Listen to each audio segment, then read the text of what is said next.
C'était en 1961 lorsque j'ai rejoint mon service dans une société minière de charbon nommée NCDC. Un dimanche de juin 1961, un homme est venu dans notre quartier et s'est présenté à moi comme étant un Ananda Margi. La première rencontre avec Baba m'est venue à l'esprit, mais j'ai préféré écouter le visiteur. Il s'appelait Acharya Brahmadeoji. Après une heure de conversation, il m'a donné 2 magazines disant qu'il reviendrait dimanche prochain et, comme promis, il est venu. Il raconta encore quelque chose sur Ananda Marga et remplaça les anciens journaux par de nouveaux. Acharya Brahmadeoji est devenu mon visiteur régulier du dimanche. Acharya Brahmadeoji a remarqué mon intérêt et il a commencé à parler de Baba et d'autres aspects de la sadhana. Au bout de 3 mois, il m'a parlé d'Acharya Vishvamohanji. Il dit, il y a un très saint Acharya d'Ananda Marga qui est ingénieur et qui travaille ici. Voudriez-vous le voir? Si vous le souhaitez, je peux l'amener ici. Certainement, ai-je répondu. J'aimerais le voir, mais ce n'était pas convenable de l'amener ici. Je lui rendrai plutôt visite car il est mon aîné, et j'ajoutai. J'ai demandé à Acharya Brahmadeoji de connaître l'heure et le lieu afin qu'il puisse m'emmener à un endroit où je rencontrerai Acharya Vishvamohanji. Et ainsi, il a fixé le rendez-vous et m'a emmené à Acharya Vishvamohanji le dimanche après-midi suivant. Quand je suis arrivé sur place, j'ai salué Acharya Vishvamohanji et il m'a demandé de m'asseoir près de lui sur le sol. J'ai senti chez lui quelque chose de très spécial. Il avait l'air très calme, sérieux et en état d'extase spirituelle. Après quelques minutes, il m'a demandé mon nom, quand ai-je rejoint le travail dans la société minière et dans quelle section je travaillais. Puis il ajouta, « Partez maintenant. Quelqu'un vous attend dans vos quartiers. C'est une nouvelle personne. Vos quartiers sont verrouillés. S'il doit attendre trop longtemps, il peut se sentir gêné car vous aviez convenu de le rencontrer, mais vous, je suis là. Revenez parfois plus tard, mais vous devez m'appeler avant de venir. » Quand j'ai atteint mes quartiers, j'ai vraiment découvert qu'une personne attendait dans la véranda. Cet incident m'a rendu curieux d'en savoir plus sur Acharya Vishvamohanji et Ananda Marga. J'ai pris rendez-vous pour le rencontrer le dimanche suivant. Quand je l'ai rencontré pour la 2e fois, je lui ai demandé « Comment saviez-vous que quelqu'un m'attendait la semaine dernière ?» Il a juste souri et a dit « Si vous voulez savoir, vous devez apprendre la méditation et la faire très sincèrement et strictement. » Après cela, il m'a expliqué ce que signifiait Ananda Marga et ce que cela apportait à la société. Au bout d'1 heure, il m'a dit de partir et de revenir la prochaine fois. Je suis alors devenu un visiteur régulier d'Acharyaji. Parfois, il discutait de la philosophie d'Ananda Marga et parfois il me racontait son expérience avec le gourou Baba. Parfois, je demandais comment apprendre la méditation.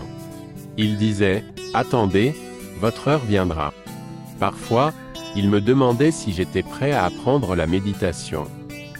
J'avais l'habitude de l'éviter parce que mon esprit n'était pas prêt à quitter les dogmes et superstitions qui m'étaient imposés depuis mon enfance, comme le complexe de caste, le port du fil sacré et le maintien d'une touffe de cheveux sur la tête entre autres. C'est pourquoi, bien que je lui rende régulièrement visite depuis près d'1 an, je n'ai pas reçu d'initiation. Le 22 février 1962 arriva finalement et Baba me fit la grâce de recevoir une initiation par l'intermédiaire d'Acharya Vishvamohanji. C'était samedi et donc ce n'était pas un jour ouvrable pour moi. Il m'a initié à 14 h et m'a fait faire une sadhana pendant 1 heure. Il m'a demandé de venir faire la sadhana avec lui tous les jours après les heures de travail et je l'ai suivi très strictement. Depuis lors, je suis progressivement devenu régulier dans ma méditation et j'allais également dans la forêt voisine pour méditer avec d'autres sadhakas. J'ai été initié le 22 février 1962. Je suis devenu très strict dans la sadhana. Presque tous les jours, je faisais la sadhana avec mon Acharyaji. Après 1 mois et demi, mon Acharyaji m'a demandé « Voudriez-vous avoir le darshan du gourou et un contact personnel avec le gourou ?» Je ne comprenais pas ce qu'était un contact personnel, Alors j'ai demandé à Acharya-ji. Qu'est-ce qu'un contact personnel? Il dit, en contact personnel, seul vous et Baba serez dans la pièce et personne d'autre. Il peut vous parler et vous pouvez lui parler. Et donc, j'ai accepté d'avoir un contact personnel.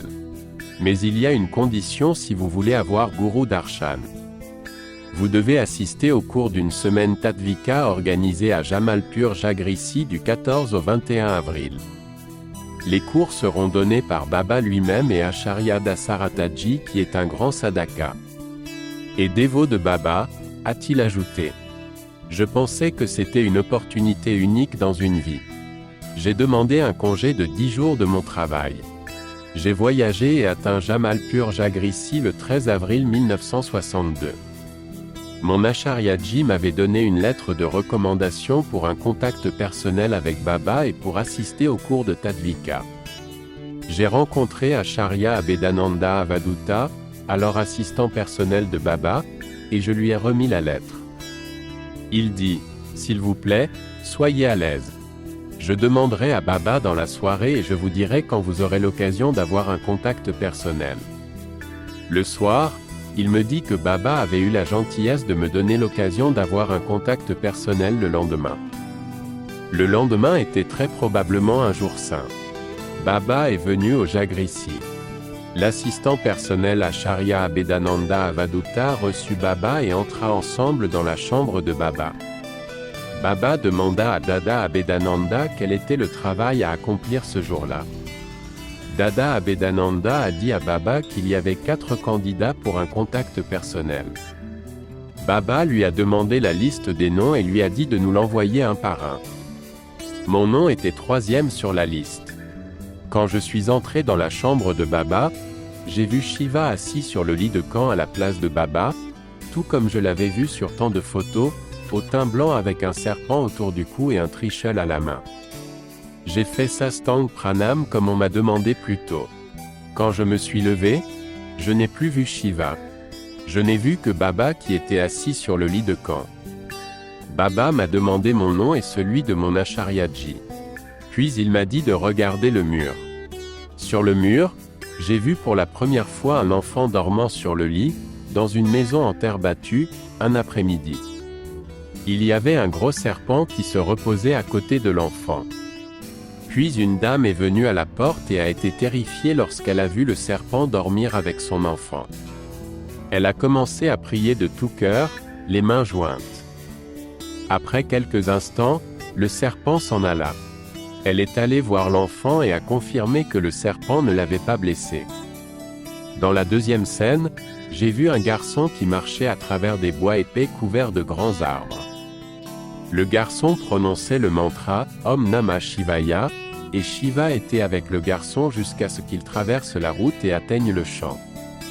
Alors Baba m'a demandé de regarder vers lui et m'a dit « Tu es né par la grâce du Seigneur Shiva et donc, c'est devenu mon devoir de te protéger. » Après cela, il s'est tourné vers moi avec un regard sévère et m'a demandé pourquoi j'avais fait telle chose à tel endroit.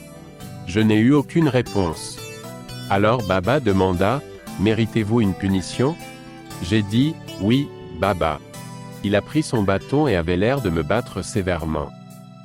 Mais après m'avoir frappé très légèrement avec le bâton, il a dit « Tu sais que je vois tout. Promettez-moi que vous serez un dharmika et que vous protégerez toujours le dharma. » Et il m'a demandé de toucher ses pieds et m'a fait promettre d'être juste et de faire des choses justes. Puis il m'a dit de me rapprocher de lui et m'a tapoté les joues comme il l'avait fait lorsque je l'avais rencontré pour la première fois sur le quai de la gare. Les larmes ont commencé à couler continuellement sur mes joues. Il m'a dit « Ne t'inquiète pas, je suis toujours avec toi. Vas-y maintenant, quelqu'un attend toujours. » Je ne voulais pas quitter la chambre de Baba mais j'ai dû sortir avec des larmes coulant toujours sur mon visage. Ensuite, je me suis assis pour la sadhana jusqu'à ce que tout le monde soit parti. Ce qui suivit fut une série de cours dirigés par Baba et Dada Dasaraji. Je les ai tous assistés. Durant les séances quotidiennes, j'étais tout le temps très émotif. C'était très difficile de me contrôler. Mon lit était près de la porte et Baba posait ses 5 pieds sur mon lit avant de quitter la pièce à la fin du cours.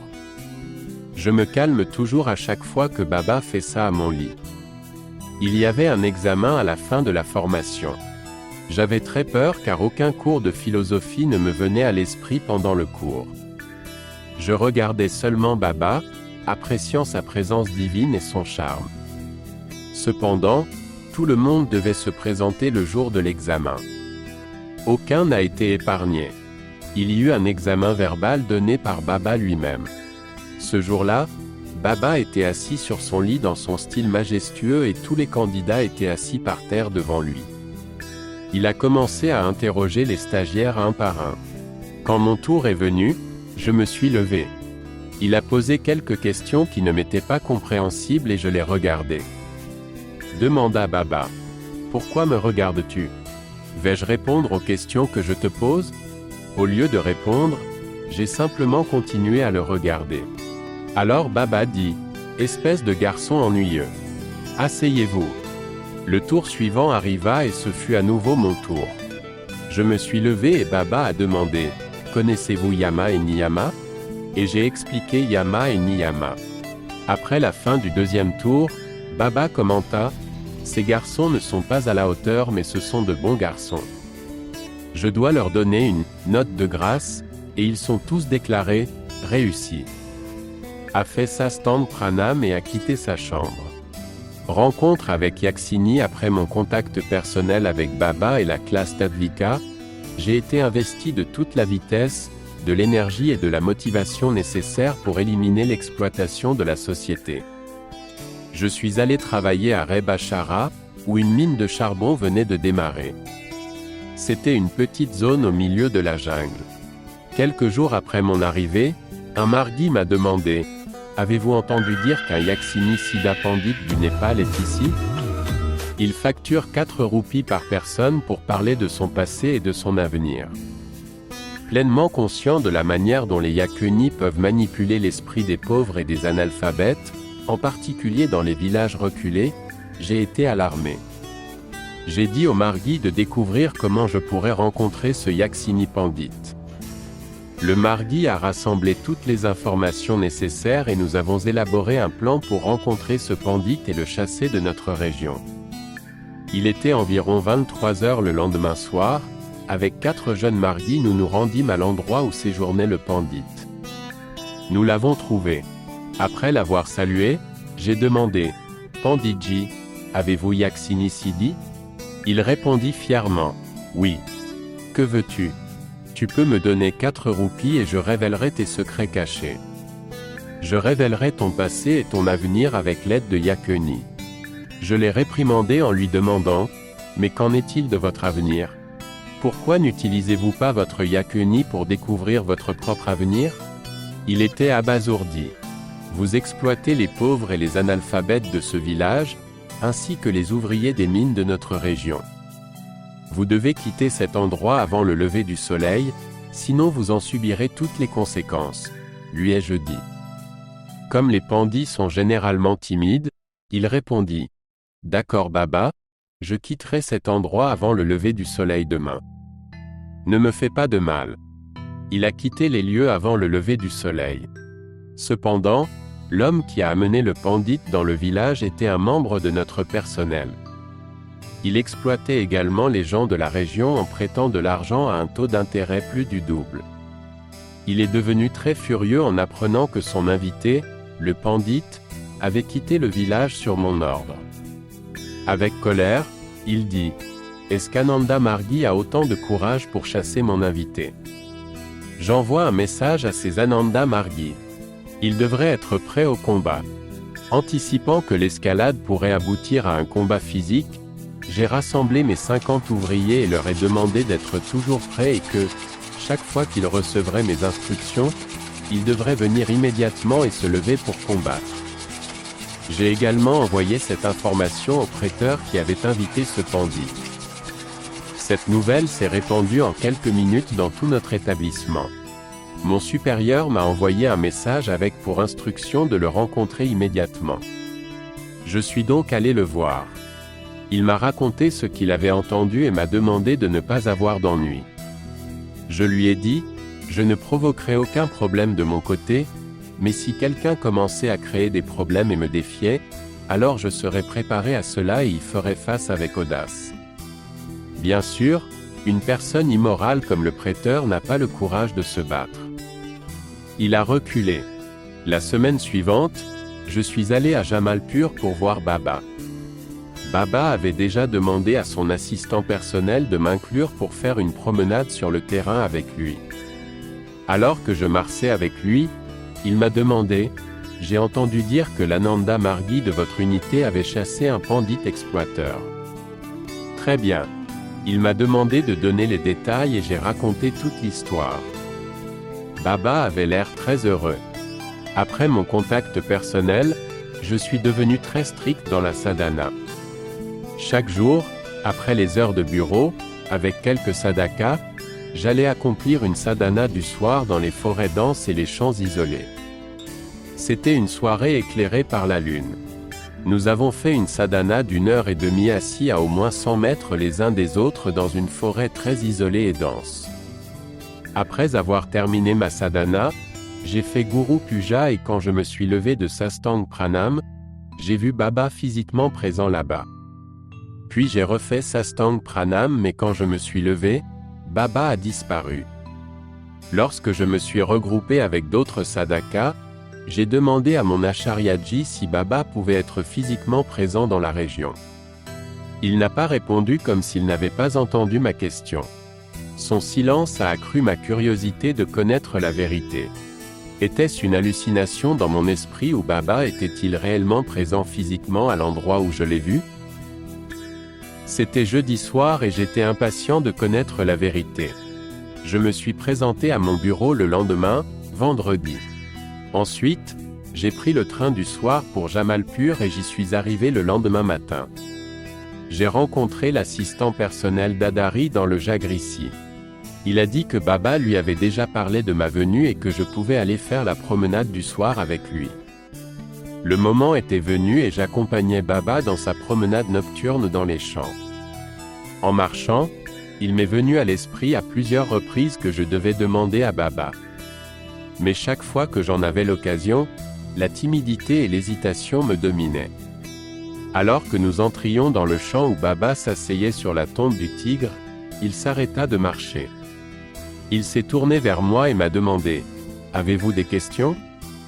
Ensuite, j'ai eu le courage de raconter ce qui s'est passé jeudi soir et je lui ai demandé si c'était possible. Avec son sourire majestueux, Baba hocha la tête en signe d'affirmation et dit « Oui, c'est possible. » J'étais pleinement satisfait et j'ai continué la promenade du soir avec lui. If you like this story, please subscribe to the Workers channel. Please like and share this video. In this way, you can help the channel grow. Thank you.